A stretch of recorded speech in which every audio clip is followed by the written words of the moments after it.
It's Wednesday and it's time for Pop and Politics. We are talking about the latest in hot topics, news, and entertainment. I'm KJ, and let me introduce you to my co-hosts. We have Shelly E, Yana, and Colleen. Tonight, we are also joined by special guest Ryan. He is a man who dresses up to defy the leftist narrative. He is also known by most as Lady Maga. So Ryan is a conservative activist, and as I mentioned, he is also part of the LGBTQ community. So we're going to bring him on in just a moment. But as I always say to you guys, join the conversation by leaving a comment on Facebook, YouTube, or Twitter. We will check the comments periodically throughout the show. And don't just comment, subscribe. Subscribe to our social media so you always know when we post new content. Check us out on the web at www.metroconservativemedia.com for up-to-date information. We are a necessary voice in news and entertainment. Excuse me. All right, so let's set it off. Do we have Ryan on with us? Oh, great. Okay. What's up? Oh my gosh. You know what, KJ? I feel so bad that you had to introduce me as a member of the LGBTQ community. Let me tell you why. You never have to say that again. First of all, a gay person like me who likes to dress up, little feather boa, little makeup, little wig, I have nothing to do with the radical trans agenda. You know, Bruce Jenner, as far as I know, is still attracted to women, which means he's a heterosexual man who identifies as a woman. What does that have to do with me? And Q, LGBTQ, Q means two things, questioning or queer. Number one, everybody in America has had their moment where they had a crush on Halle Berry, or they had a crush on Will Smith, or they had a crush on, Kevin Costner. And they're like, oh my gosh, I might be a little gay. So they are recruiting people with the letter Q. Q means nothing. Questioning does not mean you are part of this LGBTQ movement. And then the other definition is queer. What does queer mean? It means Ryan, nothing. Yeah. I want to cut in before you go on because I had a question. Yeah, of course. I had a question about the LGBTQ agenda. Yeah. What is it? What does it mean? Ooh, I'm glad you asked that. And I'm glad that I have done thousands of interviews to talk about this. The gay agenda is of the past. Gay people wanted to not be put in jail. Gay people wanted to live their life, have a nice yard with a garden, own their bakery, and be interior decorators who made everybody happy. Lesbians just wanted to live in a rural community, have a Subaru Outback, wear flannel, and live their lives. Literally. Now, the LGBTQ agenda, let me try and define this very clearly. The LGBTQ agenda is not about tolerance. It is not about integration. It is not about respect. It is not about diversity. It is about cultural and political dominance. And what do I mean by that? It means that if you are a Mormon or you're a Christian and you believe that homosexuality is a sin, somebody like me is going to say, God bless you. Your personal spiritual journey is none of my business. There's freedom for you. There's freedom for me. Let's go. But the modern LGBTQIA plus agenda wants to make it illegal for people to hold on to their Christian beliefs that include that homosexuality is wrong. The modern LGBTQIA plus agenda is not about inclusion. It is about dominance of your very vocabulary. They have made it clear that a woman does not exist. They have made it clear that male, female biology is politically incorrect. And they are attacking the very foundations of our American culture. And I'm the first to admit, gay people, I don't know why I'm gay. I don't know why our community is there. We're an anomaly. We are a minority. So why should the views of a tiny fraction of America dominate the lives, culture, entertainment, and religions of the masses? So Now, in let me the ask you. Let me yeah, ask you something there, because I want to, so the audience knows. You've already talked about your views, so it's very clear there. yeah. But I want people to find, how did you become? So you're on the conservative side. Are you Republican, or you on the right? Or you You what is your? know, can I admit this Mhm. in public? I am a Republican out of necessity in order to be effective. But at heart, I am an independent and I align more with a libertarian view, like gay marriage. Okay. Government should have nothing to do with marriage. But my mom, God rest her soul, she said it is just as important to be effective as it is to be right. And right now, we got to work with the Republican Party. Even though the Republican Party, as far as I'm concerned, is disgusting, they're spineless, they cave to the left, and our Mormon conservative Republican governor just vetoed the bill to protect girls' sports. And you got a gay drag queen at Capitol Hill in Utah standing up for women's sports, and my Republican governor vetoed the bill. That says everything. So right now, I identify as Republican because I'm hoping that as Republicans, we can reclaim the party. Hopefully, Trump is going to be back on Twitter thanks to Elon Musk. But yeah, I identify as a Republican out of necessity, not out of desire, if that makes So sense. so if we listen to mainstream media, um, LGBTQ and conservative are supposed to be on opposite ends of the political spectrum. So can you talk about your conservative journey and experience as a gay Republican? How have you been received? And how did you get there? How did you get here? Oh my goodness. You know, I was raised by some good old fashioned Mormon conservative people. I'm an Eagle Scout. I went on a Mormon mission to France for 2 years. I was raised to be fiscally conservative, even socially conservative. And I tried my darndest to, go to conversion therapy, hopefully marry a woman. But I realized that the greater sin is telling a woman, you should marry me for religious reasons, but I'm never going to want to touch your melons. That's unfair. So I walked away from the Mormon church, and then I fell right into the LGBT narrative.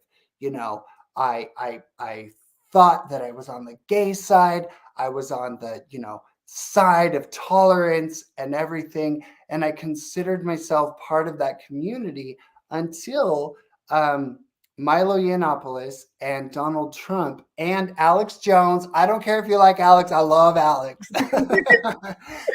So listening to their programs, I had an awakening and I realized, holy cow, my sexual identity, my identity as a gay man does not matter to me as much as my identity as a hardworking, America loving patriot. And so my last years as a mainstream drag queen, I was a Britney Spears impersonator. People would hire me for events. I would do, work bitch, circus. I had a great time. But as I went along with my drag career, I realized I do not fit in with these people because when Trump was elected, they would choose to get on the stage and badmouth our patriotic president. They would get on the stage and tell lies.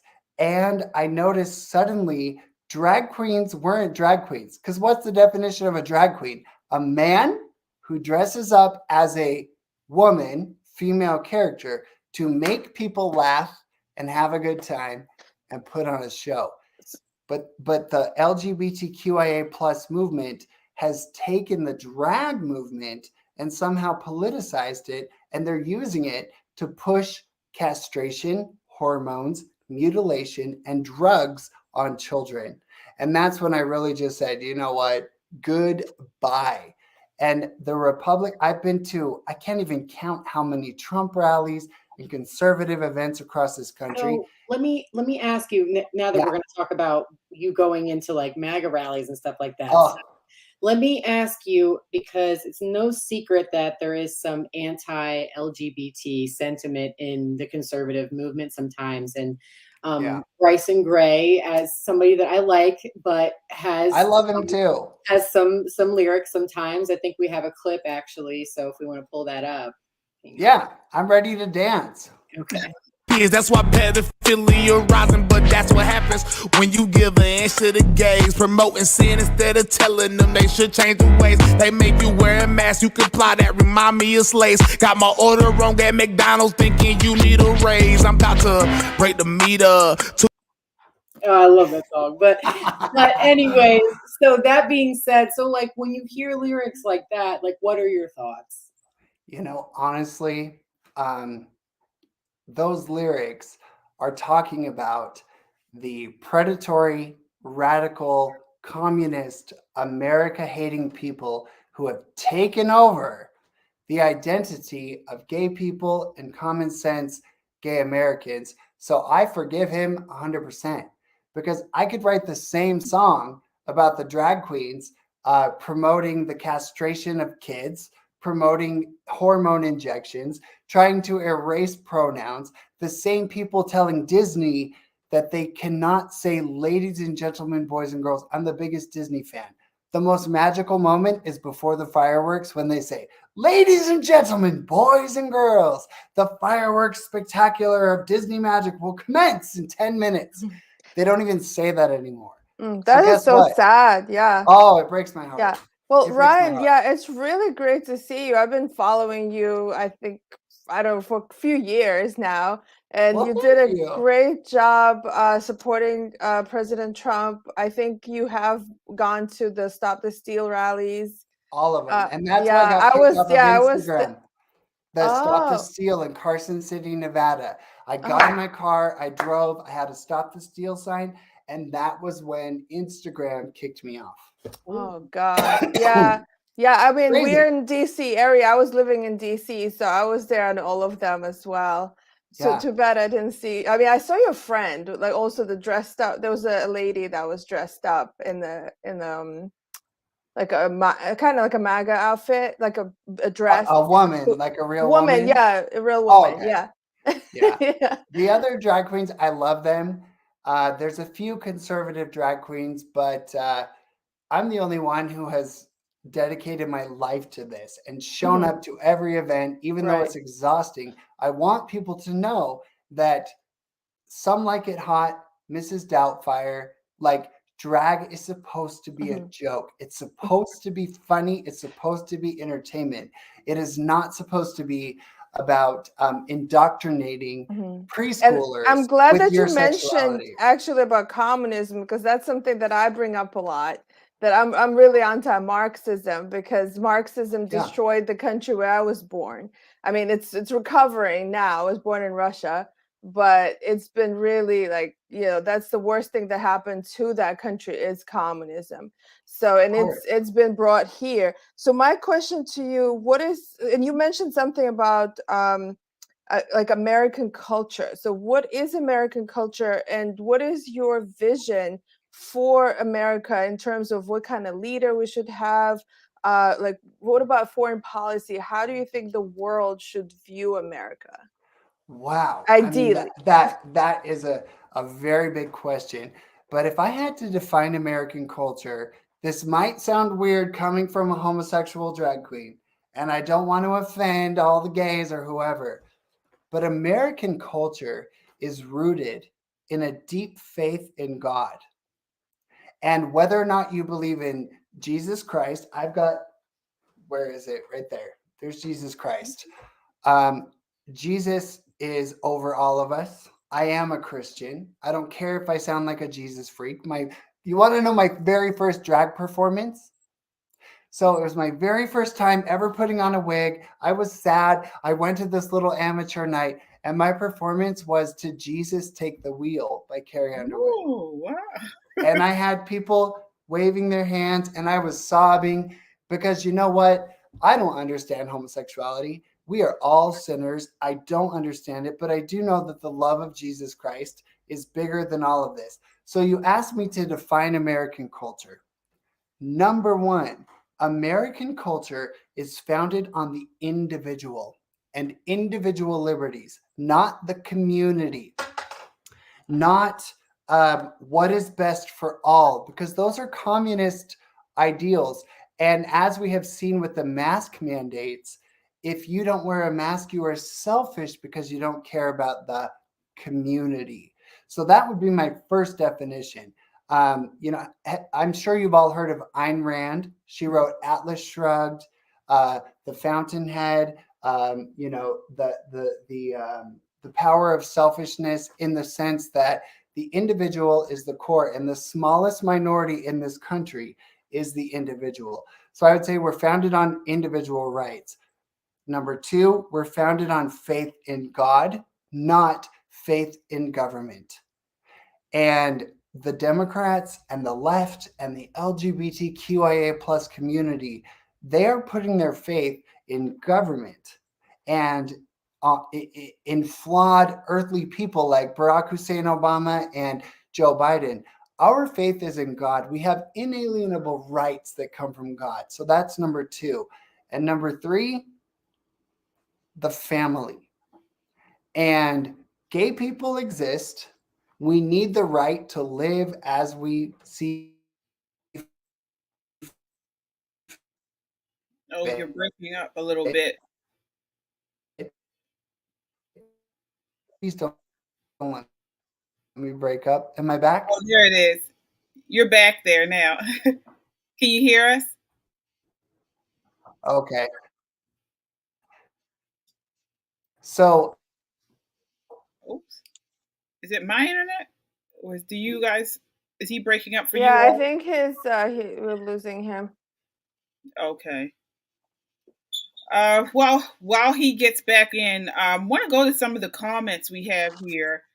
Wow, that was, I mean, this is amazing. I mean, we certainly don't hear this type of commentary from the LGBT community on the left. None of that. What are you guys' just response to some of the things? Oh, there you are. Is he back? Can you hear us? Okay, I think there's a slight lag. I am so sorry.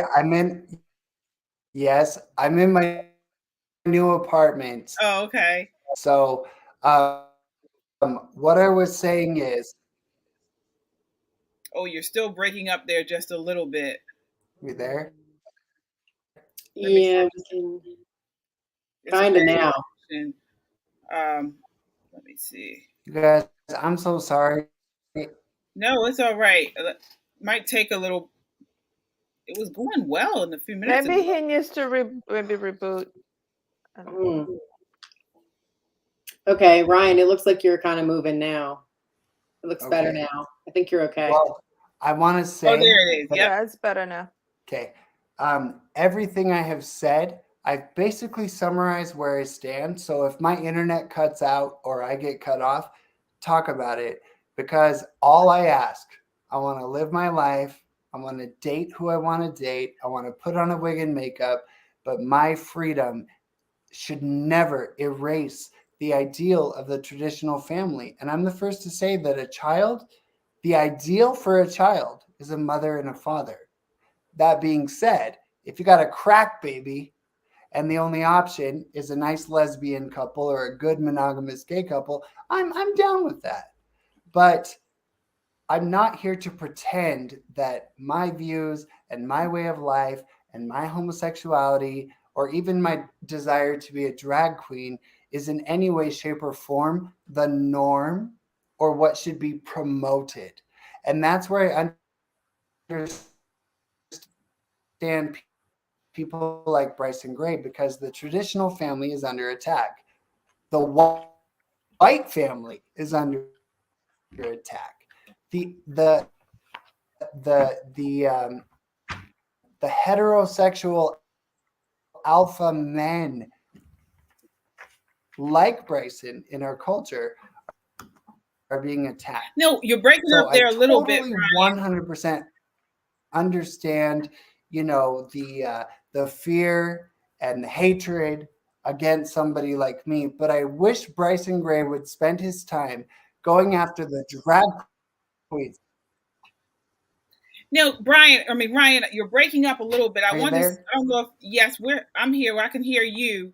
I don't know if, yes, no, yes, no. Oh, can you hear us? Damn. We may have I think we've lost him. Okay. Well, wow. So, I want to get you guys' thoughts on what he said. It's just an open forum here. What are your thoughts? Oh, there he is. Ryan? I think the connection is bad. I'm just typing to you guys right now. Oh, okay. Yeah. I want to ask you, I'm not sure if we have a good connection or not. I do have another question. How have you been perceived by... If we're good... I think we... Yeah, I don't think... I think the connection... I can hear you. Oh, okay. I want to ask you, how have you been received by the gay community? How are they receiving you?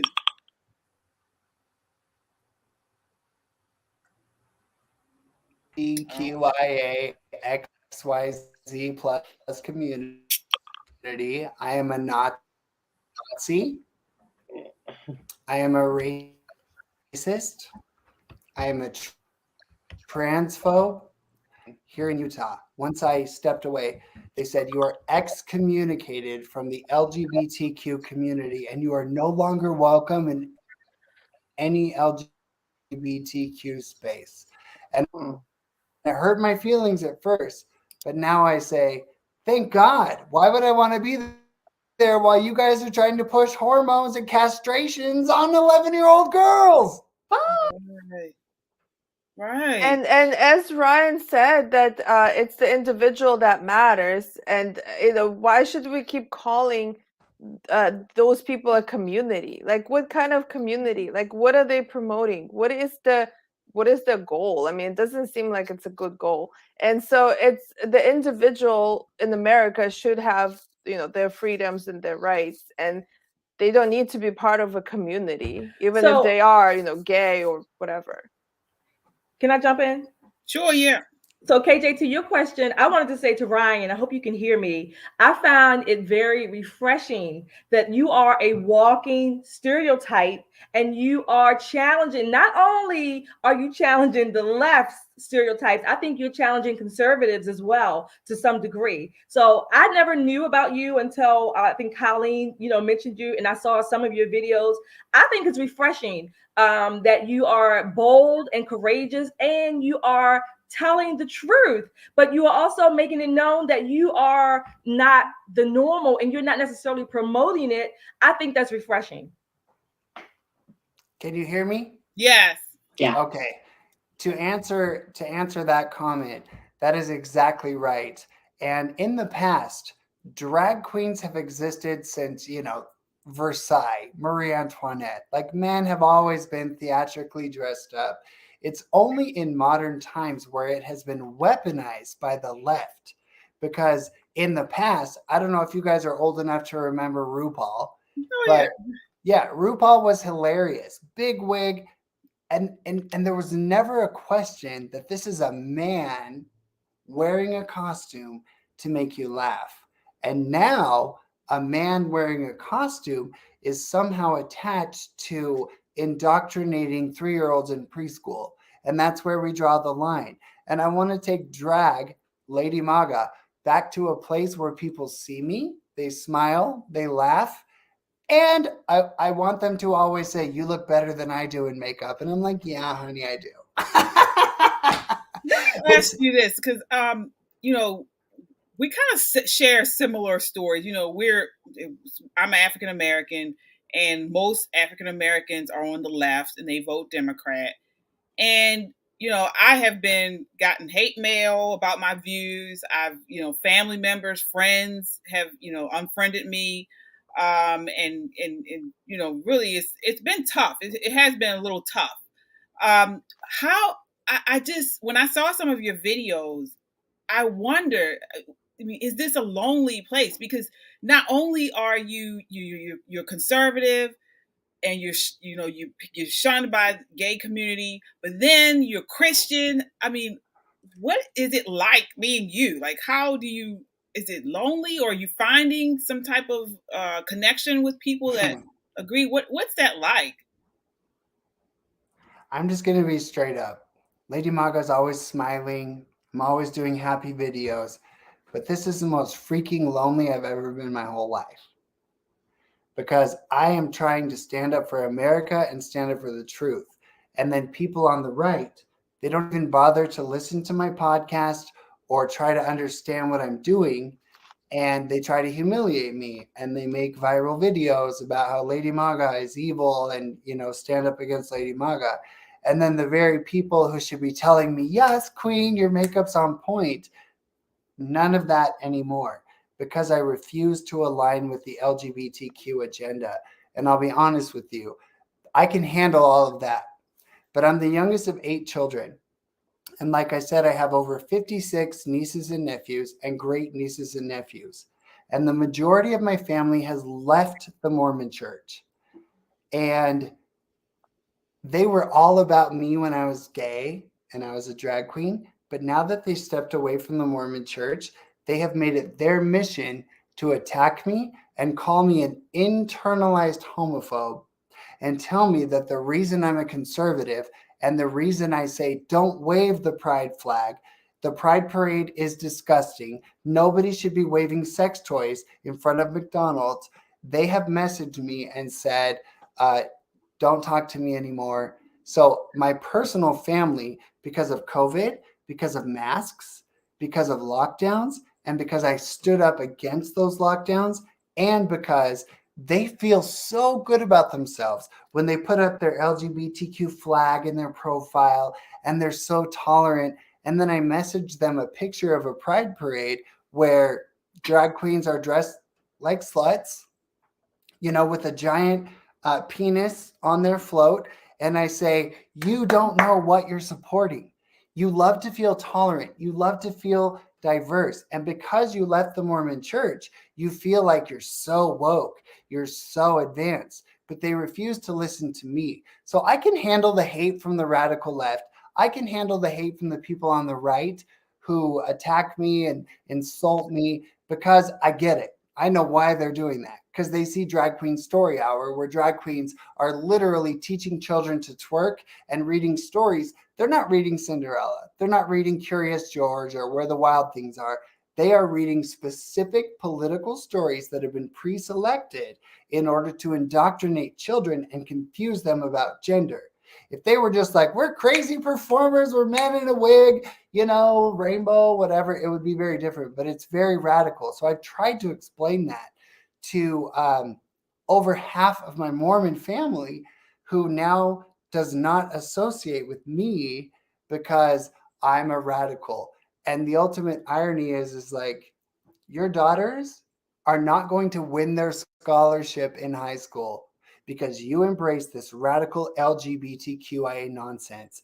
And if you continue with this, your preschool teacher or your first grader teacher is going to be legally allowed to talk to your child about their gender identity and their genitalia and their so-called LGBT persona without even talking to you. But they've cut me off. So I've lost everything: personal, family relationships.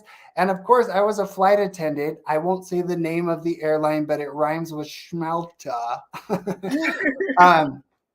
I lost my job. I was a yes, flight I've heard attendant about for that. 8. I was a And flight when did attendant you, for 8 years. Ryan? I'm Yeah. serious. Now that you said that you used to work for Smelta, I was once an avid Smelta flyer. And when you said that, I swear I've seen you on one of those planes, and I just vaguely, like a deja vu kind of a moment. Yeah, well, the reason you remember me, because as all of you can tell right now, I was the ultimate flight attendant. I love my passengers. I flirted with all the women, telling them they're gorgeous, getting them a little drink, bringing extra peanuts. All my little old ladies who were disabled, I would always come up to them and say, every flight I have a favorite passenger, and these people are terrible. You are my favorite. You know, I loved my job. And what so was the reason? Why did they let you go? So on January 7th, the day after January 6th, that I had nothing to do with, I got a call from Schmelta, and they said, there's been an investigation opened on you, and we just have a few questions about your social media. I said, okay. So they got me on their little Zoom call, and the first picture they showed me was me with patriots in Utah, and the patriots were legally open carrying their guns, and I had a Trump flag in the middle of them, because patriots, the reputation is they're homophobes. And I know people like Bryson or Nick Fuentes, they love to act like conservatives hate gay people. No, they're grateful that I'm there. So I'm in the middle of a bunch of patriots in their camo with their beards, big gun. They asked me to take a picture. So they showed me that and asked me, why did you post this? Because of course the narrative is that conservatives are dangerous. You know, we had an insurrection. And I said, the reason I posted that was, number one, to stand up for our constitutional Second Amendment right. And number two was to show the world that conservatives are not bigoted, homophobe, awful people. Okay, next picture. Picture of me in drag with a nice big gun. Why did you post this? To support the Second Amendment. And they just continued with a bunch of pictures that were, one, perfectly legal, two, in no way, shape, or form dangerous, but they were able to label me as dangerous because I had been reported, and this is on record, I have been reported by the LGBTQIA plus community within Schmelta, and that's why they came for me. And 1 month later, February 23rd, 2021, I lost my career. I lost my health insurance. I lost my flight benefits, and I lost a life that I loved. I loved being a flight attendant. I loved taking care of my passengers, making funny announcements. And because I'm a big Disney fan, I treated every single flight as a Disney ride. Welcome aboard. How are you today? Oh my gosh, I love your sweater. How you doing? Thank you for flying with us today. And so they just ripped away my entire foundation over the past 8 years of my life. My 401k, my savings, my career plan was to be a flight attendant because I loved it. And so when they did that to me, it really was an awakening that, oh my gosh, this could happen to anybody. Now, were you able to get a job with another airline, or you just gave up? No. Number one, all of the airlines are woke, all of them. Mm-hmm. As we've seen with COVID and the masks and, mandates and all that, all of them are woke. And two, the job as a flight attendant doesn't get good until about 6 years in. And so I'm not willing to start over. And I feel a personal calling from God and my mom in heaven that I'm supposed to be doing what I'm doing right now. Not pouring Diet Cokes. I feel like I've been called to take a stand, get out there, make a difference, and erase this radical LGBTQIA plus agenda and just say, hey, I'm gay. I want my freedoms. End of story. And so I feel like it's God. I feel like Job. I mean, I lost family relationships, all my LGBTQIA friends, my drag career, my career at Schmelta. I mean, what next? And so I just feel like God is saying, you know what, hone it in and really focus on your politics and an America First rescue agenda, and try and awaken other gay people who own a business, who pay their taxes, and who have no desire to indoctrinate 5-year-olds in kindergarten about their sexuality. Do you think you want to run for office? Is that what you're saying? No. Maybe in the future? I mean, I'm selfish. The reason I don't want to run for office is because I'm not very good at being super fake with Democrats. Mm-hmm. And if you run for office, you have to be in meetings and pretend that we're all best friends. So one, I can't do that. So I view my goal and my vision as being an influencer, so to speak, like Steven Crowder or Matt Walsh or, Blair White or other people, and try and reach as many people as I can to help them embrace a gay guy like me, be like, we love you, wear a wig, have your fun, without feeling like they're betraying their fundamental values, whether those are Christian values or evangelical values or Mormon values. I don't want them to feel like it's this or that. And right now, with the radical LGBTQIA plus agenda, it's this or that. And now your choice is clear. If you embrace the LGBTQIA community, you embrace Judge Jackson, and you want lenient sentences for child torturers. Like, this is where we're at, guys. So another question. Do you think the last one? Okay. We're out of time. Okay, sorry. Oh. So do you think that LGBTQ plus community, some people have been saying recently that they're promoting basically grooming of young children. Do you agree with that? Absolutely. 100%. That's why I get so angry as a drag artist, because this is why I can't have nice things. This is why people like Bryson Gray are afraid of me. I've always been a drag artist. I love to have fun. But when you see drag queens in a public library twerking and reading stories about genitalia and being total perverts in a public library, of course you're going to fear us. So yes. And this is why people like Richard Grinnell, David Leatherwood, Rob Smith, Ariel Scarcella, Scott Pressler, we are saying enough is enough. Because guess what? They always talk about the slippery slope, right? Mm-hmm. Somebody commented and said Brandon Straka too. Brandon Straka. Oh, Brandon. Oh, exactly. Actually, he should be number one on the list. But the thing is, we're just asking for our freedoms. We're not seeking cultural domination. We're not seeking to erase the freedoms of others. And especially, we're not seeking to erase biology. Every person on this chat, you are a biological woman. I am not. And I don't care how much makeup I wear. I don't care how fabulous my wig is. I would never, ever dream of, one, erasing your identity, or two, going into your bathroom and exposing myself in your locker room. That would be assault, you know? And even when I'm Lady Maga, I walk into the men's room and these poor men are always like, I'm like, don't worry. I'm a man in a wig. I'm a man in a costume, and I would never go into the women's bathroom because I am not a woman. And they're always like, okay. No. So it is a tricky road, but your question was, are they predatory? Are they groomers? And the answer is yes. Any school teacher who is against Ron DeSantis's bill to keep kids innocent, and he's not even talking about 4th or 5th graders. He's talking about kindergartners to 3rd grade. Let's teach ABC.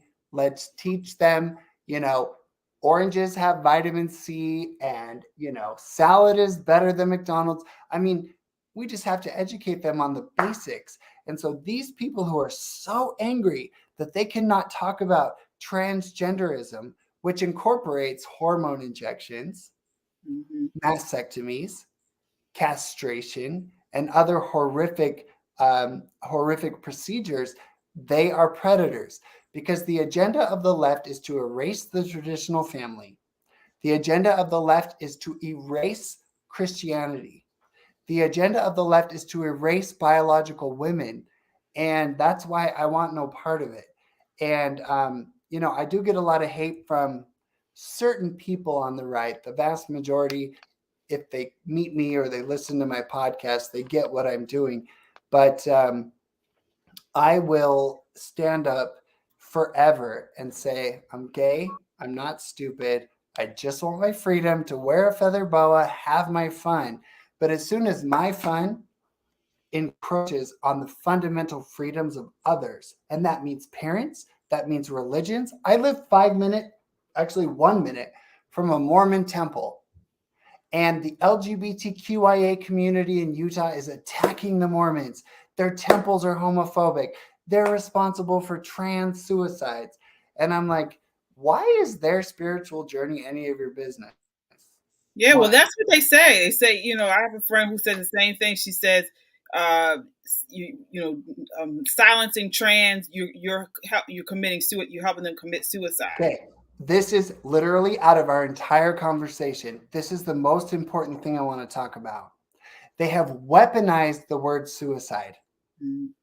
They tell anybody who disagrees with the mastectomy or castration of an 11-year-old that if you don't let them take those hormones, if you don't let them cut off their hot dog, if you don't let them cut off their melons, you will be responsible for their suicide. And here's the reality, folks. Here's the scenario. We have a 10-year-old boy. He loves makeup. He loves wigs. He loves Barbie and Cinderella. Okay. Now we're going to inject him with hormones that prevent his natural adolescence. What does that mean? It means he'll never reach his full height. His Adam's apple will never develop, and his testicular development will be halted. It's chemical castration. So that boy that you're injecting, without him being able to give informed consent, he turns 16, he turns 17, and realizes, I'm confused, and I have the genitalia of a 9-year-old, and I didn't really want this, and he's suicidal. Who is responsible for those suicidal tendencies? Is it the Mormons or Lady Maga, or is it the people who altered his body without him being able to give informed consent? Right. That's genital mutilation. That's what it is. Of course it is. People can never have their like normal anatomy after that. That's and what they never talk about is the fact that any genital mutilation, whether it's on, and if you're 21, cut off, I don't care. You mutilate, get your whatever you want, I don't care.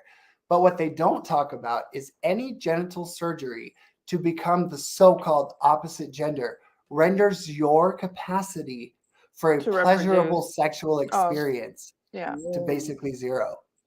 What? Or even use the bathroom.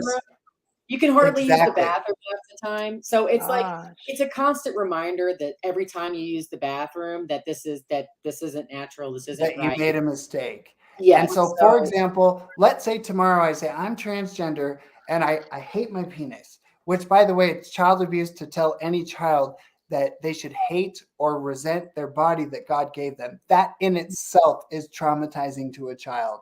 What could be more abusive than telling a little child, your body is the wrong body? And what happened to accepting your body as it is? Like it's so contradictory when people on the left would be like, well, it's your body. You should, if you're 300 pounds, it's okay. And then you turn around, you should hate your body because you're a male or and female. I always ask them the question. I say, you're trans, whatever. And you say that I cannot accept you for who you are, when in reality, biologically, you are the one who has been rendered incapable of embracing who you truly are. There's nothing wrong, whether you want to call it God or nature or whatever, there's nothing wrong with your body. And if you're a boy who loves nail polish and wigs and makeup and Cinderella and Mean Girls, Legally Blonde, that doesn't mean you're in the wrong body.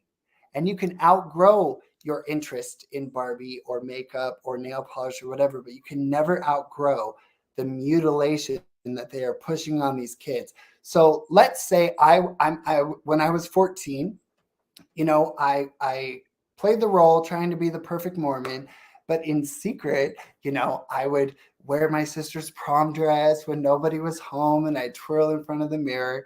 And that in itself is harmless. I can outgrow that. I cannot outgrow hormones that permanently alter my body. And I certainly cannot outgrow chemical castration. So let's say today Lady Maga says, oh, I'm not a man anymore. I want to have genital alterations to my hot dog. So what do they do to the hot dog? Cut it up, snip, snip, snip. They tuck it up inside your body. They split. God only knows what they're doing. And then everything's great. I have a so-called vagina. And then I go to have an intimate experience and I realize, oh no, I ruined my body. I mutilated my body. And then what are they going to, and that's why they're suicidal. But nobody wants to talk about that. And that's why we have to speak up.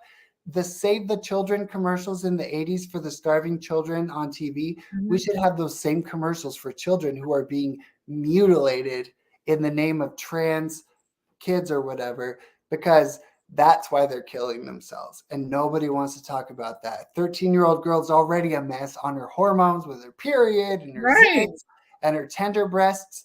And you start injecting her with testosterone, you really think she's going to be emotionally stable? She's going to become neurotic and suicidal. And then they're going to blame. Hey, Ryan, we're going to have you back.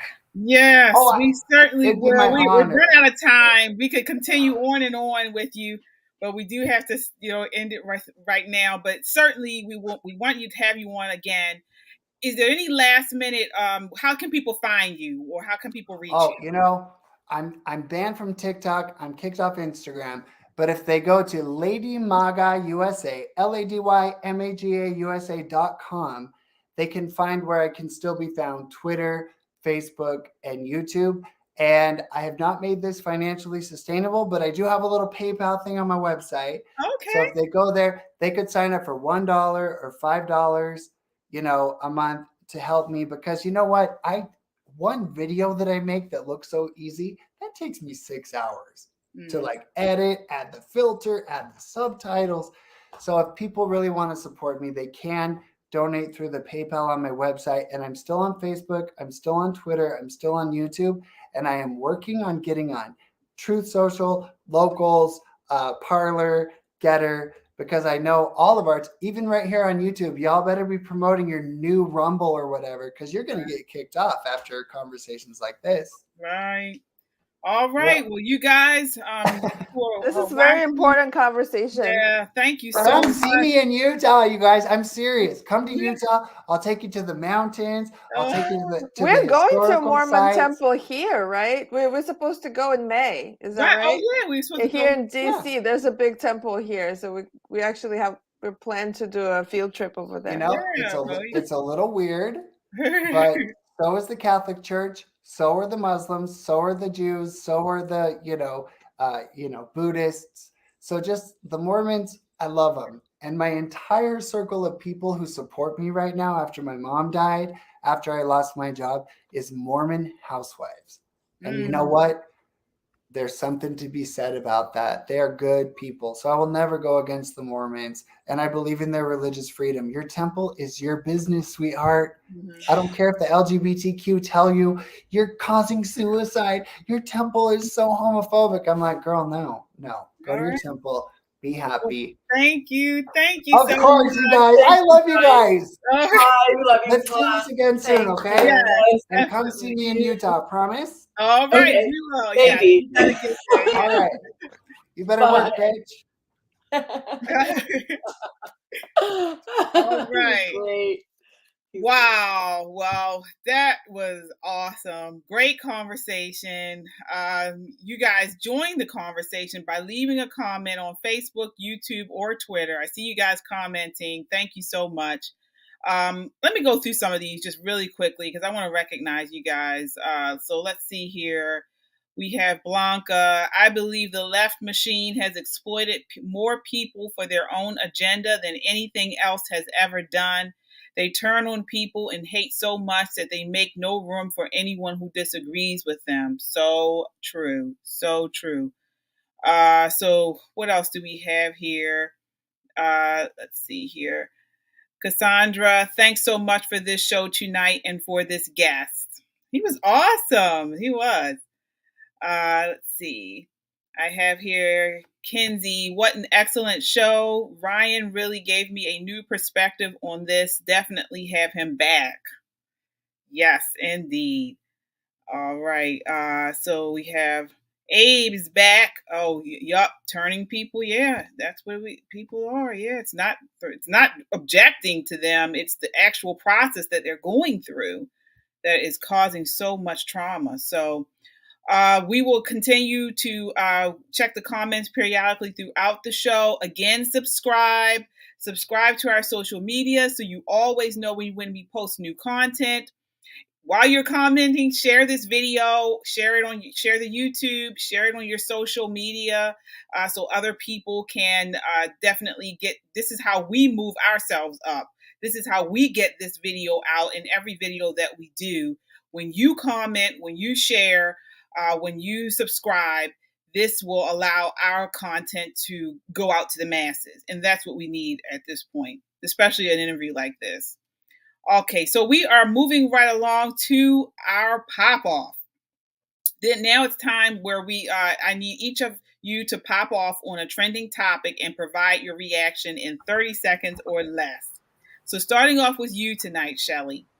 Joy Reid continues to compare Republicans to segregationists, suggesting that Senate Republicans will end up on the Dixiecrat side of history. In their pushback against the nomination of Biden's Supreme Court nominee, Ketanji Jackson Brown. So as you know, if confirmed by the Senate, she will be the first African-American female on the Supreme Court. Do you agree or disagree with Reid's contention, and why? You know what? I'm sick of Joy Reid. Like, I'm sick of some other people. I don't even want to dignify talking to her. She's ignorant, okay? She's done this before. She overlooks the fact that the Southern Democrats, they were the ultimate racists. They were the party of the KKK. They were the party of segregation, Jim Crow, like she's talking about. I'm sick of Joy Reid. I wish she would just go the way of the KKK, who are largely out of sight and out of mind right now. Right. And what about her contention, though, that people, that Republicans who have been questioning Ketanji Brown, Jackson Brown, they're racist, or they're doing this because she's Black? What are your thoughts on that? She's full of crap. Okay, she's full of crap. I'm a Republican. I'm a conservative. I'm a Black woman. I have locks like Ketanji, whatever her name is, KBJ. I question her too. So in Joy's definition, I guess I'm a racist, but that's her definition for anybody that disagrees with anybody that has dark skin or brown skin as the catchphrase. So it doesn't matter. She's ignorant. All right. Yana, so you next is for you. Okay. All right. In a Huffington Post article, former Playmate Carissa Shannon said sex with Hugh Hefner was like the R word. Shannon and her twin sister, Christina Shannon, dated Hefner starting when they were 18 and he was 83, appearing on the last season of the reality show The Girls Next Door. Although the show depicted their relationships with magazine mogul as fun, quirky, and eccentric, the sisters now say the reality was far different. She was quoted as saying, "We've heard these kind of situations throughout the..." I'm sorry, she said their reality was far different. So we've heard these kind of situations throughout the Me Too movement of female celebrities being abused by famous and powerful men, but remain silent for years until the abuser dies. Then they share their stories. How do you feel about the Shannon's account of abuse by Hugh Hefner? Well, I don't see first of all, it's obvious what she's saying. I mean, I'm nauseous already just thinking about it. So like, I can't. Like 83, really, and like when you're 8, like, come on, like I can't even imagine. Like it's insane. And no, but at the same time, no, it was not abuse. She put herself in that situation. She abused herself. That's what she did. All right. That's my response to that. All right. And you guys, I mean, if you have a moment, read the story behind this. You know, it is actually nasty and it makes you nauseous. But everything they went through, this was in the Huffington Post. It's like they put themselves in this situation. I couldn't believe it. I had to comment on it. But like they abuse themselves and then like, we got abused. No, right, you did it to yourself. Blame yourself. Right. All right, Colleen. So Monica Lewinsky is the subject of the dramatized series as a 23-year-old White House intern who falls in love with the president and mistakenly shares her secret with work confidant Linda Tripp. She is also a producer on the show. So this is a new series coming out on FX, American Crime Story Impeachment. In your opinion, was Monica Lewinsky a consensual adult or victim? Okay, so I did actually watch this series, and then I just recently watched her HBO documentary about like the 15 Minutes of Shame, I think it's called, or something. And I don't, I think that she definitely was a victim, especially since she was the first. And the reason I say that is because she is the first to be really like canceled on the internet. And she was really, she's just a young girl in Washington, D.C., a small fish in a huge pond. And I think that she honestly really went through the ringer when this first all went down. But now I don't really have much sympathy for her. I really feel like she has way too much loyalty to the Democrat Party, which drug her through the mud any way they possibly could. I mean, I'm not saying if there was a Republican president and a Republican intern that it'd be a different scenario, but I mean, they really ate their own there.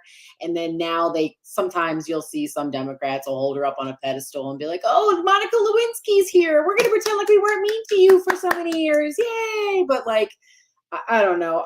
So now I don't really think she's a victim, but at the time when all that stuff was going down, yeah, definitely. Okay. Wow. Okay. I saw I saw Shelly twisting around. And I think she was less than the victim than the guys, the girls with the Hugh Hefner. Yeah, I didn't even know about that story with Hugh Hefner. But Monica Lewinsky, you know what? I'm not saying that she should have been ridiculed or anything, but a victim, I don't think she was. Was the president wrong? Absolutely. But then that means Monica Lewinsky was wrong as well. She was not a victim. It was entanglement, I guess, of sorts. I don't know. But there were no victims. All right. All right. So again, that was our pop-off round where we ask each guest a quick pop-off, a quick question on a topic, and they pop off on it. So if you have a question or a question for one of our co-hosts, email me, kj@metroconservativemedia.com, and I will ask each co-host your pop-off question. All right, so we are moving right along. I think my system is lagging. Do you guys see that? Oh, okay. All right. So we are moving right along to our next topic of the night. All right. Which is actually abortion. So abortion has been all over the news lately, from California, who wants to be a sanctuary abortion refuge, to now abortion pills by mail. And Maryland has just passed a radical abortion law. So I want to talk about that just quickly, because I know we are kind of moving past time tonight. I want to start off with this, the 5 babies. So not sure if you guys have been following this, but here in DC, the remains of 5 babies were found all in the 2nd and 3rd trimester and look to have been murdered by illegal means. So the backstory to this is basically the remains were found in a pro-life activist's home. On that same day, she was going to hand over to the police these remains. The FBI showed up at her home to indict her for a federal law having to do with activism from 2 years ago. So something totally unrelated to these fetuses. She was actually given these fetuses by a whistleblower from an abortion clinic in DC. So basically, they posted the images of these dead fetuses. Take a look at some of these photos of the remains. So I want you guys to take a look here. Do we have those? These are the remains. These are the babies that were aborted. So there we have, you see that? So if you are disgusted and feel, pain or sadness as you see these, I'm happy that you do, because maybe this will compel people to do something and stand up for life. So I actually hope those photos were shocking. One of the photos one of them is a partial birth abortion. It's a girl's neck is cut and her brain was removed. There was a boy in one of the photos born alive and totally intact. If you saw that, it was a baby boy, totally intact. So basically, the life movement and pro-life activists are asking for an autopsy. So the fetuses now remain at the DC medical examiner's office, and we are asking for justice. Again, this is something that was going on at the DC Surgery Clinic. An abortionist by the name of Dr. Caesar Santagello, I believe. So he is known. If you Google him, he has ratings under Google that say he has done some awful things. Some women who have gone to him and said to stop, and he continued on with the abortion. So what are your guys' thoughts on this? It's a sad, sad story that hasn't gotten much press outside of the pro-life community. Well, I'll say, can I just say that I feel like long term, I mean, the bigger problem is that we've normalized abortion so that this has become such a thing. And I think that we need to push in schools in order to make it so that we don't normalize pro-choice propaganda, because I see high schoolers with Facebook profile badges that say pro-choice, pro-women. Why is a high schooler pro-choice when that has to do with sex and pregnancy and stuff like that? So I think that a long-term step to help with the abortion issue that we have is to stop allowing the propaganda to be pushed in high schools and anything below high school or anything like that. Don't allow it. Like literally have teachers shutting it down. You could talk about abortion, but no pushing any pro-choice propaganda. It's all over. Pro-choice is all in the culture. If you go to Teen Vogue, you go to they have a Teen Cosmo, I think now, and you go to the political portion of the magazines, all they talk about is pro-choice stuff. All they talk about is pro-choice, pro-choice, pro-choice. That is the political issue for young people, or at least that's what they try to push. And I'm just wondering about the mothers of these babies that you just shown. I mean, I just wonder, like, what has gone through their mind, to get to that point of basically having a full-formed baby and then do that to them. Like, I just I just can't understand that. Well, And it's just what's happening is like what Colleen was saying, why they're pushing it on young people. It's really to destroy culture, and that's what we were just talking in the previous segment, is to destroy the America, because any strong country would not do this. If you want to survive as a country, you would not be killing babies. Yeah, and you saw the images. This is what the left calls reproductive justice. That's what reproductive justice is supposed to be. I want you to put it up again. Child sacrifice, and I want to put it up again, because this is what we are supposed to say is our body, our choice. That's our body, our choice. Do you guys see? I hope you guys see this. I'm talking to the audience right now. Screenshot it and share it on your social media. This is reproductive justice, is what the left calls it. Look, that is a whole baby right there. This is reproductive justice. This is our body, our choice. Ain't no woman's body there. That is a baby. That is not a woman's body. It's not reproductive justice. That's injustice. 5 fetuses. Injustice, and it's disgusting. And this is what the left has constantly been pushing. There is no more I'm against abortion, but I don't believe it should be outlawed. This is what you get. Every woman in America should be appalled by these photos and what happened here, right in the capital of our nation. It's sickening and it's disgusting. And if you are a Christian and you support this madness, you need to be in the burning hell. And I used to see these abortion activists in DC when I worked there all the time. Like, I would go for my lunch break and they would be passing out their flyers. This is what they were promoting. So I want to jump in. Abortion was supposed to have been safe, rare, and legal. Okay.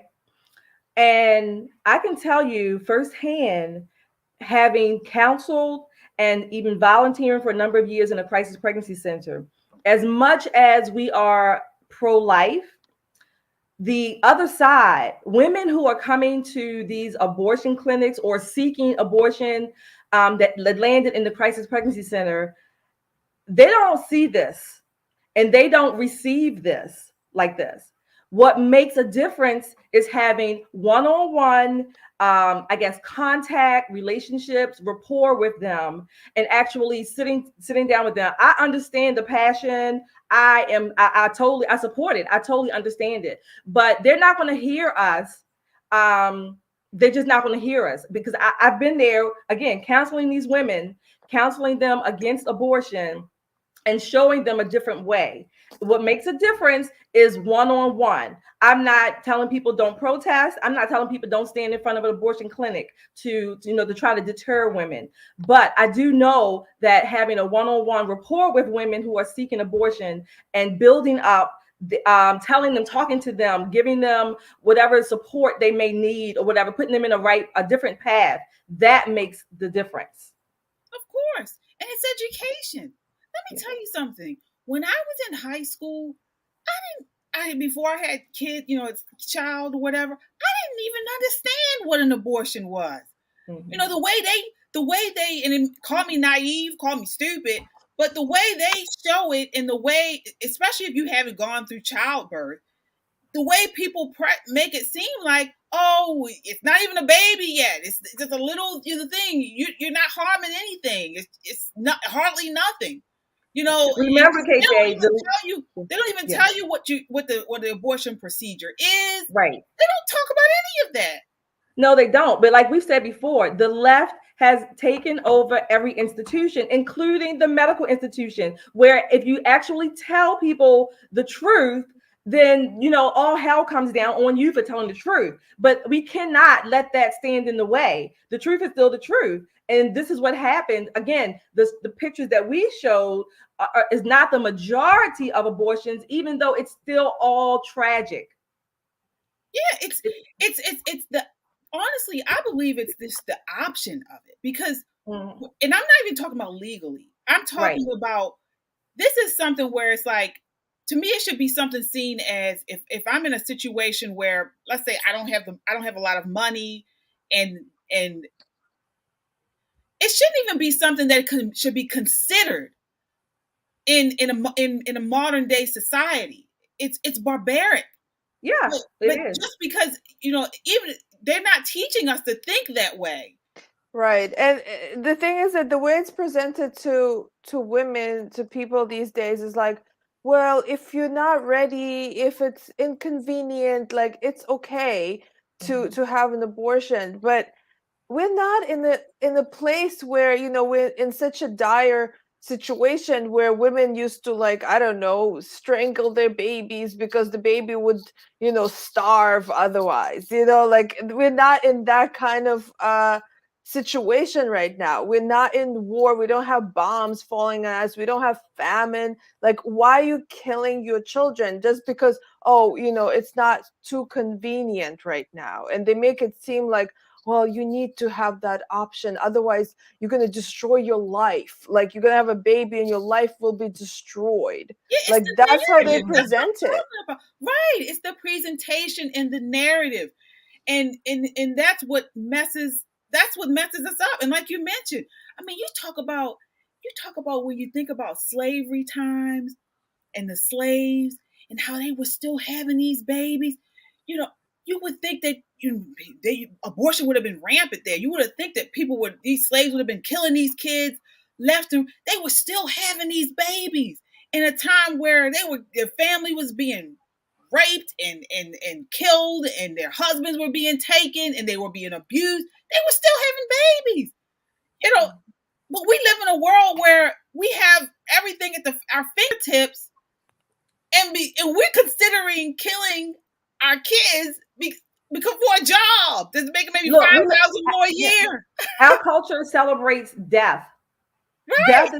Death is more celebrated than life. Right. And believe me, this is what I know, it's a tough decision, and I know that it's not as easy as just, telling people. I know people are in, bad situations, but the way that it is presented to young people, to women, is wrong. This whole idea of my body, my choice, just calling it reproductive health is wrong. It's not reproductive. It's not. It's abortion. It shouldn't even be in the reproductive system, because it's not about reproduction. You're not producing anything. You're killing it.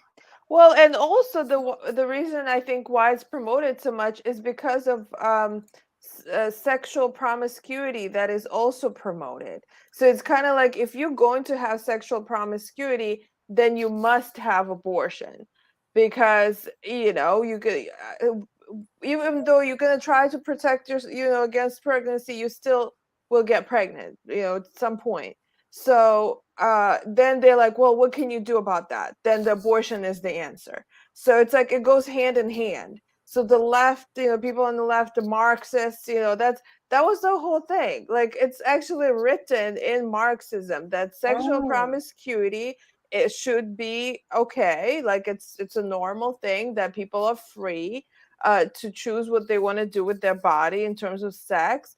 And also that abortion should be an option. Like that, in fact, once the Soviet Union was created in the early 20th century, it was one of the first countries to have legal abortion because of Marxism.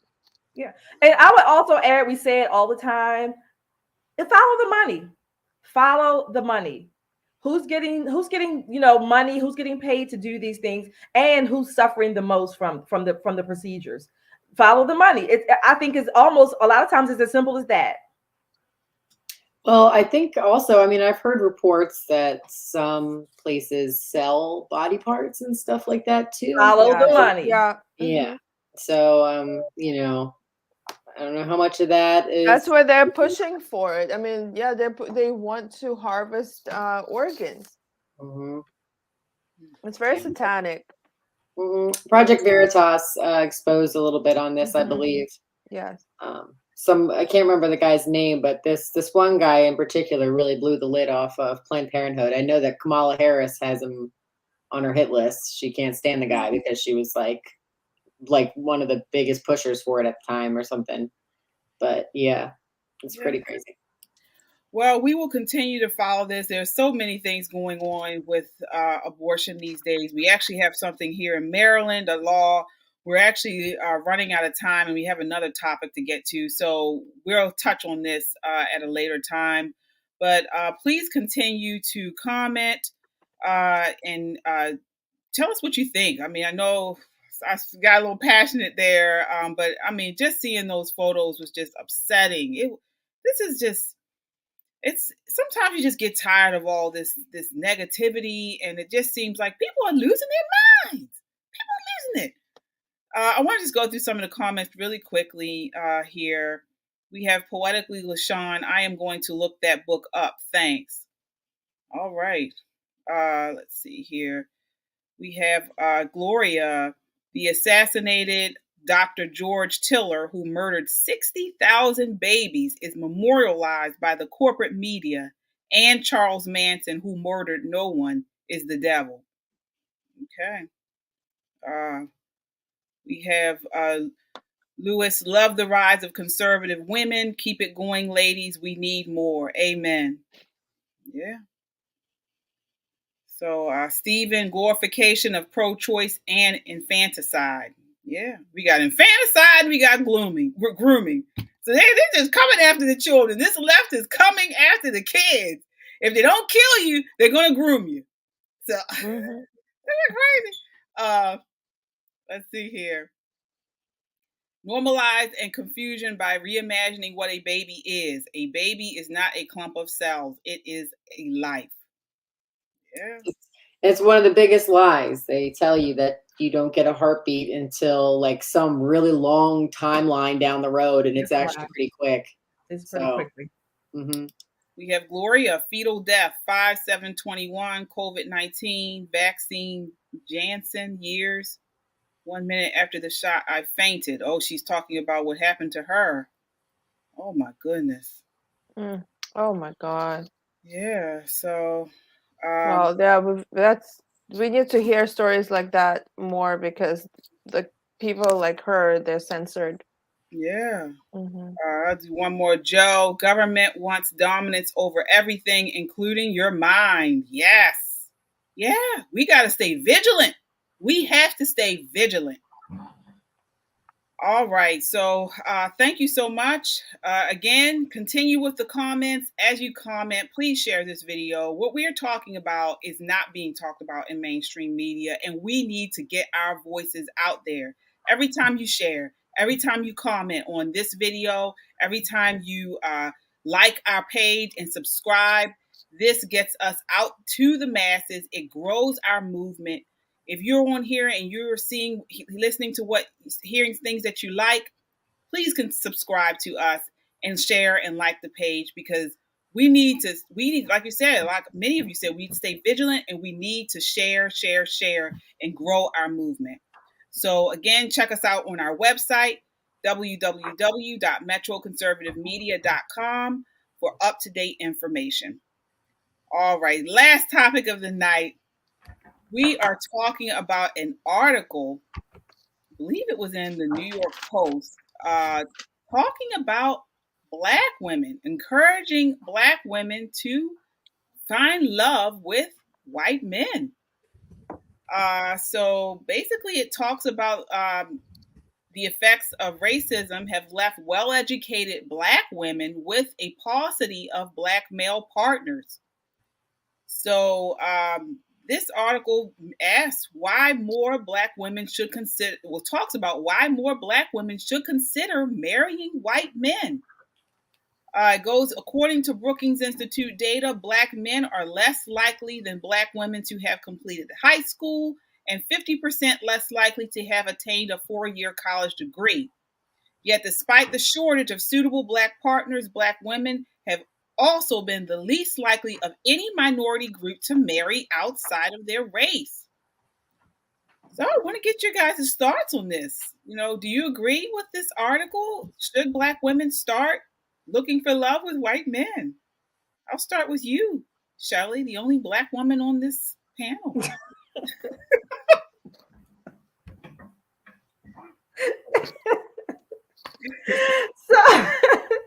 So first of all, I think Black women, they should marry who you want. Okay, marry who you want. If I don't understand because that there's this allegiance to marry someone just because of the color of your skin. If that's who you want to marry, fine. If you want to marry someone where you have the same values or similar values, you have this chemistry, whatever, do it. You only live once. All right. What are your thoughts on this, Yana? One part of the article says, after all, Black men appear to have no problem marrying out. They say the same Pew report revealed they are twice as likely as Black women to have a non-Black spouse. So they're doing it. Yeah. You've dated Black men, haven't you? Mm-hmm. Yeah. They never had a problem with me.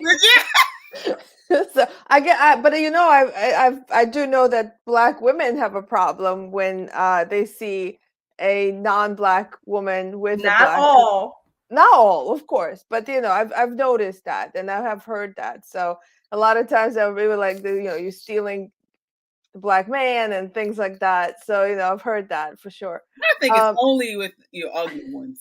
because you're a pretty lady, you're a pretty girl. So if you see a black man, you know, he's like, oh, she's pretty, you know, she's cute, pretty No, girl. But then no, you see him they with these ugly ones, and then you maybe, yeah, maybe, but I mean, I've heard that it's just because she, yeah. Anyway, but I think that I agree with Shelly that in general, people should, you know, in terms of marriage, love, like race should not be an issue. So if a black woman is preventing herself, if she's not even opening herself up to that possibility, I mean, she's cutting off a lot of options. And so I don't know why they're doing that. Sometimes in the article, it mentioned that they think it's because of racism. Like they think that like white men would not date a black woman, but that's not necessarily the case. So I think a lot of times it's kind of like, yeah, to have this allegiance to you know, they want to have, you know, a black man. But I mean, I don't know if that's, I think you have to have an open mind, because if you don't have an open mind, then you might not have a happy relationship. Like you might end up with someone who you went for because of you know, superficial reasons, maybe, you know, like you have to look at who the person is inside and not just their skin color or whatever. So that's my take on that. Okay. And what are your thoughts, Colleen? I mean, the article goes on to say how, you know, it appears that black women have been very, you know, their choice is black men, but black men are dating outside of their race. They're dating, you know, outside of black women, and black women are being left behind because of this. And they're, you know, and a lot of times you have, you know, these mass incarceration of these black men. You have them philandering around. Are black men still a good catch? Absolutely, of course. But I will say that, like, modern day black culture, which is not always something that we want our youth, you know, being influenced by, because unfortunately it has become very negative. And I think that it pushes for black women to be more independent, and therefore that pushes that man out of the role. And I think that that is kind of off-putting to many men. I mean, not just black men, but that might be off-putting to be with a woman who is just extremely independent. So, and that has been pushed among young black women to be independent. You don't need a man, but yet we still want one. You know what I mean? So it's kind of a sticky situation. I mean, if you are telling women that you don't need a man and then you're not allowing his place to be, you know, assumed, then it's like, I don't know.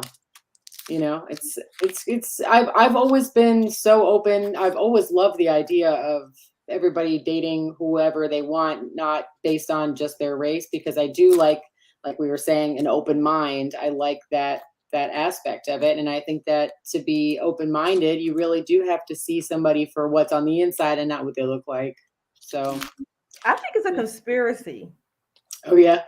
Yeah, I think it's a conspiracy. First, Colleen, I want to ask you, maybe later after the show, what do you think black culture is? Because you said something about black. I'm just curious what you would think. So when I say that, it would be like, unfortunately, it would be like Cardi B and Nicki Minaj and stuff like that. That's how. That's not black culture. Maybe you should talk to some black women. Maybe like modern like pop culture, like, you know. Okay, but my conspiracy theory is this: that some people who are saying that, you know, black women should only date black men, when the black men can and do marry non-black women. I think it's a conspiracy. They don't want black women to have children. Really? I don't know. They don't want black women to have children. So if black women are not having children and the black men are having children and marrying non-black spouses, then that's going to be reproduction there. But the black women are eventually going to die out if they're not reproducing and they're not being married by black men. I'm just saying, that's just my crazy conspiracy. I mean, they're definitely reproducing. They're just not marrying the right people. It's right. It's like, not marrying at all. I mean, it's not even that crazy of a conspiracy, because black women have the highest abortion rates. So it's not really a conspiracy if you think about it. I mean, that's just another, you know, way to knock down the Black women in America, essentially. Well, what about, I mean, you do have women who, this is something I hear in not just Black women circles, but in circles, women circles in general. They say these Black men have a higher propensity of not, of straying, of not staying committed to their relationships, of the income differential, so they can't support their relationships. And so this is something the article was saying why Black women need to give up on Black men, because they're basically not living up to their potential. I wouldn't word it like that necessarily. I think that the advice is look for the right guy. And so it's kind of like, it doesn't matter what he looks like or what race the guy is. It's important to look for the right one. So if it happens that a Black man, that whoever you're dating or people in your circle are not the right guy, for not a marriage type, then maybe you should look somewhere else for another man. And if he happens to be not Black, then it's okay. And see, what Black women need to understand, or women period, but certainly Black women who are seemingly not the ones who are staying so insular where they're not marrying out, they're losing out, because guess what? Women have biological clocks. So you're missing out. Most women do want to have a child or more children. Most women will have children, but you're missing out if you're only limiting yourself to one segment just because of some superficial skin color. Yeah, well, the issue, there's some can argue that the issue is that Black men don't want Black women. And so they say, especially throughout this article, it talks about how, Black women are saying they will only date, Black men. That's why they're so mad when they see a Black man with a white woman. Right. Black men are twice as likely to date outside of their race. Because it's like, maybe men have more sense in that case. It's like they want what they want. They want a relationship, so they're going to go for it. And women have all these like preconceived ideas. It's similar way. It's not just race wise. How young girls, they will be like, he needs to be 6'3" and he has to be strong and he needs to know how to dance well. Like all this stuff, all these superficial things that women want, and then they meet someone like that and he's an asshole. Yeah, so that's literally the problem, is that if we are, so first of all, if we're going to be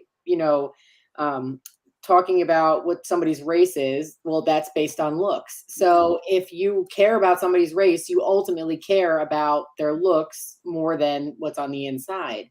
And I mean, that is honestly, Yana, it's so true. I mean, women are going for the hottest guys they can find and are like, why does he keep cheating on me? And I'm just like, or not committing. Yeah. And I'm like, he has so many options. Well, they show that these numbers show that the Black men are stepping out at a higher rate than these other races. Also, when you see on child support, and things like that, they're filled and riddled with Black men. Black men. Newsflash, ladies. Newsflash, ladies. You're not gonna like this, but historically and in reality, men have always had more options. Yeah. Right. Well, they have more options. Doesn't mean you have to use the options. Well, no, they don't. I got a whole thing of a coloring pad here. I got a whole thing of colored pencils. I don't have to write with all at the same time, do I? Well, that's so. Yeah. Well, I mean, it's not looking for the right character too. It's like, if you're just looking for the super, I'm sure that, there are definitely guys that are, good in many ways, like, and they're good looking and they have a good character, absolutely. But that's what you have to look for. And if you're just looking for the superficial part of it, then you're gonna end up, with someone who doesn't commit, or you get pregnant and he doesn't stay. So well, now you have all of these high profile Black women, and they are going to white men. You have, this article points out, Jodie Turner-Smith, even Kamala Harris, KBJ. right? The other lady who's the Supreme Court justice. So you do have these women who, with you, they're making a lot of money, and for some reason, they can't. I don't know if they can't find, but they're not choosing black men because the black men aren't making the same amount of money. Uh-oh. Okay, I can't do this anymore. I cannot do this anymore. For those who don't know, hello, my name is Chadwick. I am one of the producers here for MCM, aka Reason for Great Thoughts Matter. I cannot listen to this anymore. I sat here and I tried as hard as I possibly could. What did we say wrong? And KJ, I'm telling you, you are, you know how to pluck my nerves. You do.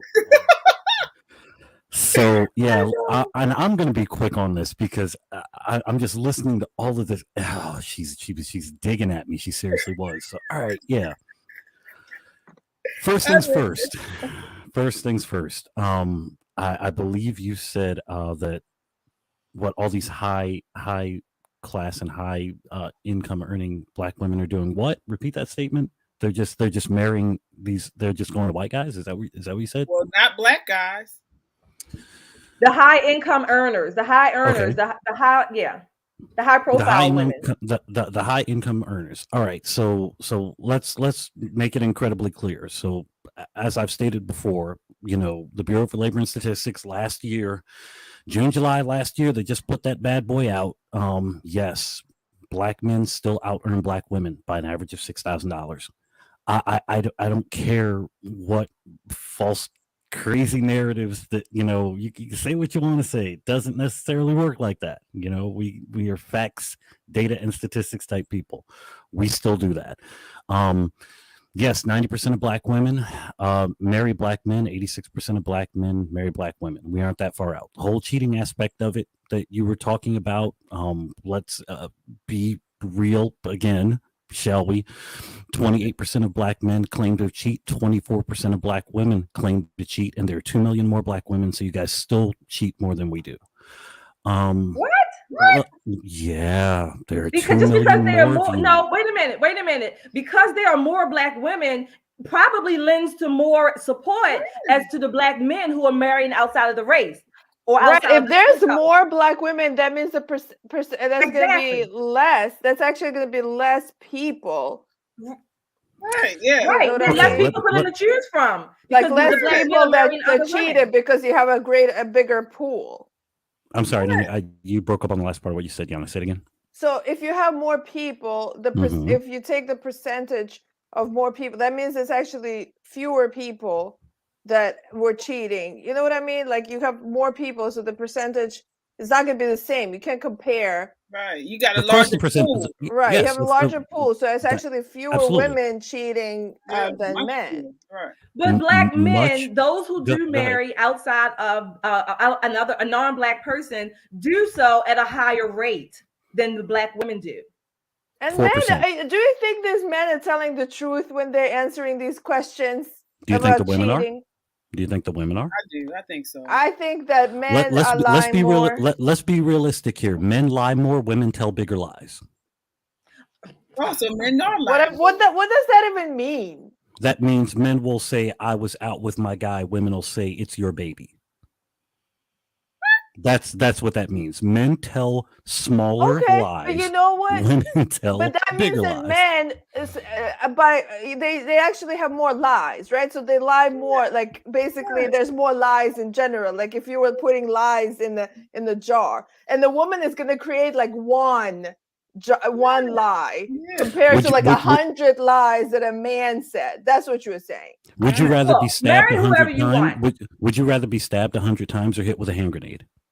Probably a grenade because that's faster. But the grenade kills you as well. So back to what we were talking about. I'm just sorry, KJ. You're hilarious. You did exactly what you probably were planned on doing. Yeah, I don't think black men cheat more than. No, it's just. When you get to a specific a specific level financially, people become more race loyal. Become what? I mean, when you get to a specific financial level, people become more race loyal.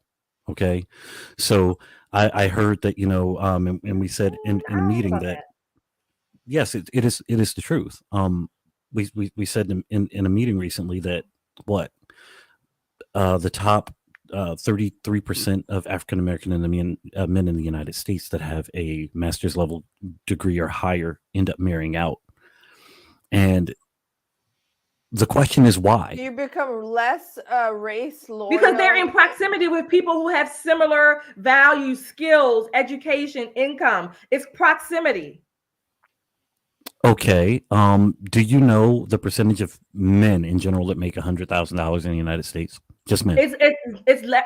It's the 10% or 10% or less class. 6%. Okay, and when you drop it to black men, it is an even smaller percentage. Yeah. And these men are sprinkled all over the United States. Okay. Yeah, but so they're around white women. Exactly. So that's why, because they're surrounded by people who are not just black. Right. So they're surrounded by all kinds of people. Right. Okay, so let's get back to the article that you were talking about. Since you said, they're marrying white women. They're not. They're marrying they're marrying non-black, even if it's white. They're marrying non-black women. See, because the mentality is we literally sell out to femininity. That's that's the problem. Ooh. You see, men in general, black men in particular, we sell out to femininity. We've gotten to a point in which we want feminine women, and the 26% of African American women in the United States that are married, there's only 26% of them that are married are the ones that typically get it. Because the ones that are like that don't stay on the market long. You have to really take that into consideration.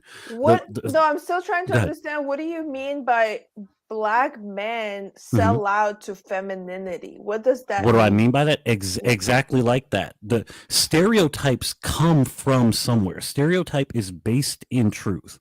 People don't just make up stereotypes. Stereotype? The stereotype for African American women. I don't know what that means. I don't understand what that means either. So you're saying what do you mean by sell out? First of all, I will happily explain that to you. It is really simple. The majority of the women in our culture are not that feminine. Huh? They're not. That's what I was saying about Colleen, I don't mind saying it. I know you wanted to dance around it. I don't mind saying it. They're not. But that's what's pushed. That's what's pushed. So it's not. So because of that. So what do you mean men are starting to understand? Men are starting to get today that whole independent thing that was being pushed. I'm a strong, independent woman. He can't handle me. No, let's be realistic. We just don't have to. So they go for a woman that is more feminine, even though she's not black. That's what you're saying? Historically, men want Historically, men want women who are young enough to reproduce. Hold on. One at a time. They want. One at a time. Say again, Shelly. Historically, men want to marry women who are in their reproductive ages so that they can provide heirs for them. Facts. That's a part of it. That is a part of it. We want womb. We need womb. Anything above 30? What did you mean by sell out? Is geriatric pregnancy. Is considered geriatric pregnancy. It is not safe for women to do it after that. So yes, it may not be safe for some women do, yes, but I don't understand. But that doesn't mean that doesn't mean that 3 out of 4 women are not married because they're not feminine. Okay, so blackdemographic.com put out a 2 different tests last year. Yeah, please I'm looking at it right now. Yeah, there's for black people by black people, and you can then back it by the census.gov. They match very well.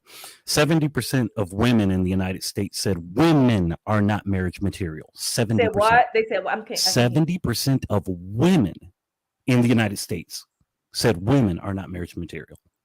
Yeah, but women say a lot of things femininity femininity is such a broad term, and to each individual who's getting married, particularly men, that may mean something different. But to say that that's the only reason why, but they're sleeping with these women, particularly in the black community, they're sleeping with them, so they're feminine enough to sleep with and have babies. No, believe it or not. And then the men don't stay around. Sleeping with, well, that's what happens when you get raised by a single mother. That's what happens when you get raised by a single mother. When you have a why don't the men stay around then? So the men are raised by a single mother, and then the women are raised by a single mother, and then the men impregnate the women who don't stay around after the fact. The men are gone to impregnate somebody else. Be real. Come on, man. Come on, Mr. Producer. Yeah, let's throw it out like that. Let's throw it out like that. So after his father's role rather than his mother's. So I think that's why a girl who grew up with a single mother can raise her children, but if a man doesn't raise his children, his father role wasn't in the house. So I think maybe there's lack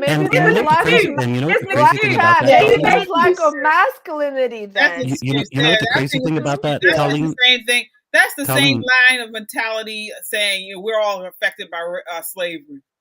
Yeah, it is. But the only difference is the men decided to improve. That's why there are more married black men than black women.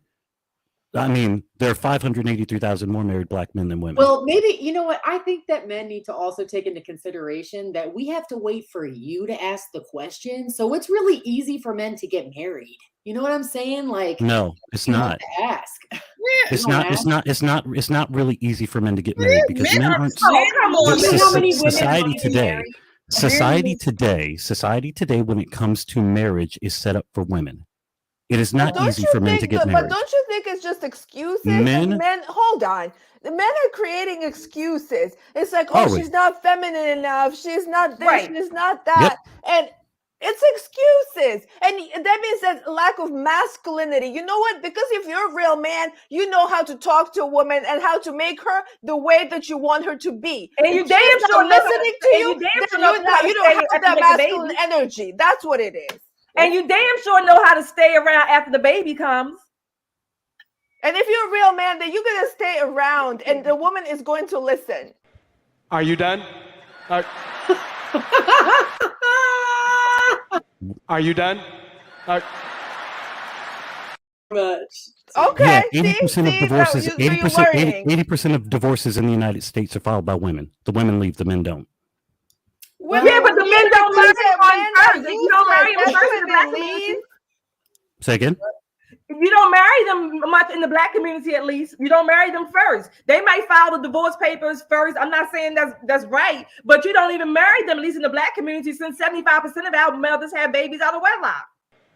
Are you done?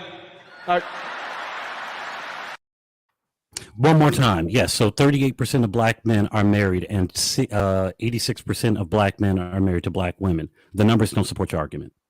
Oh, yes, it does. Reality supports the argument. Yeah. Oh my God. That's how I feel about that.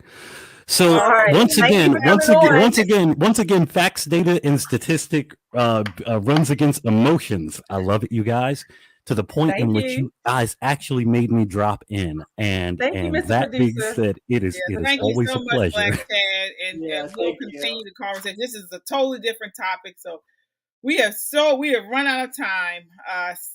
We certainly have, and definitely it was a great topic, and we'll come back and revisit it next time in the future or sometime in the future. All right, so this brings us to the end of the show. Thanks for watching. Continue the conversation by checking us out on YouTube, Twitter, Facebook, and Instagram, and subscribe. That way you get up-to-the-minute content when we post, and we appreciate the support. We are an independent media, and each time you subscribe, it helps to make our voice that much stronger. Check us out on our website at www.metroconservativemedia.com. We look forward to seeing you next week. Until then, count your blessings and live a life of purpose. Good night.